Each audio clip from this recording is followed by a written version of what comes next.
So I finally got the damn drive motor back. It's been almost 2 months to the date. I dropped it off on December 22nd of 2014 and is now February 19th. Excuse me if I sound a little funny, I'm sick as a dog. But that hasn't held me up here any. God, this has been an ordeal. So I dropped it off down there, and it was the week of Christmas, so that was understandably, it was going to take, they were going to be off. So it was like 2 weeks later before I ever heard back, because they were closed all that week from Christmas, and the following year's week was New Year's, so they were off then. Alright, well I finally get it back, and I think it was the end of the third week they finally got it.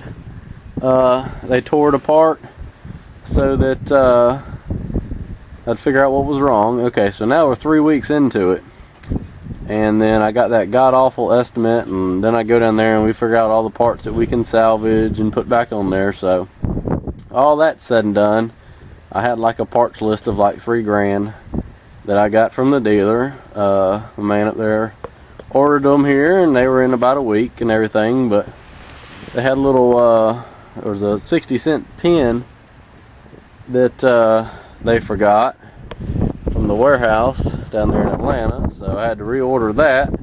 That prolonged it like another week, so I finally went and got all those parts and had them taken down there, and they started putting everything back together within that week.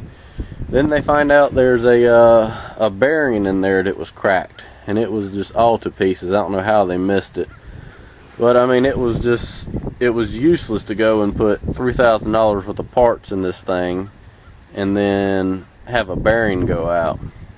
A bearing that was all wore out and these new parts riding on it. I mean, it would just self-destruct in no time. So I had to order that, and that came directly in, and they finally got it put all back together and everything, and then they called me. But here's the kicker.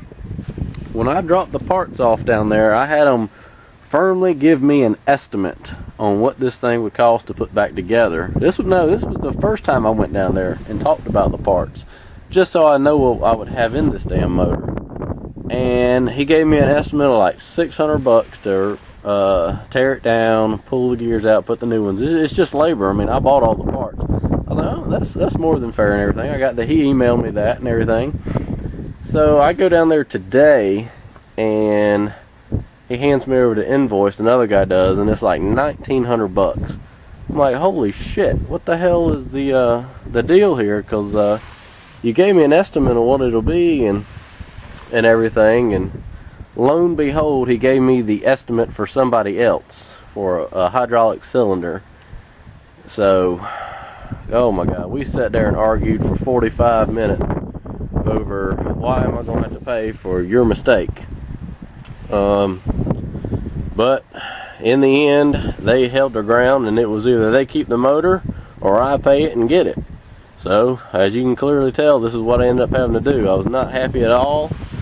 Well, I did manage them to give me a 5-gallon bucket of gear oil for it. Whoop-de-doo, I paid 3 times as much for it, but I figured I'd get something out of the deal, so I'm a little ill with them. I'm not going to say who it was. I mean, I'm not into bashing somebody, but I don't think I'll be taking anything else back down there. So it's like 19 degrees outside right now, and the wind chill is like 5, and I'm going to take the backhoe and put it in because I'm so damn ill. I want to make sure this thing works. If not, I'm going to personally drive down there tomorrow and cuss somebody royally out. So let's see how it goes.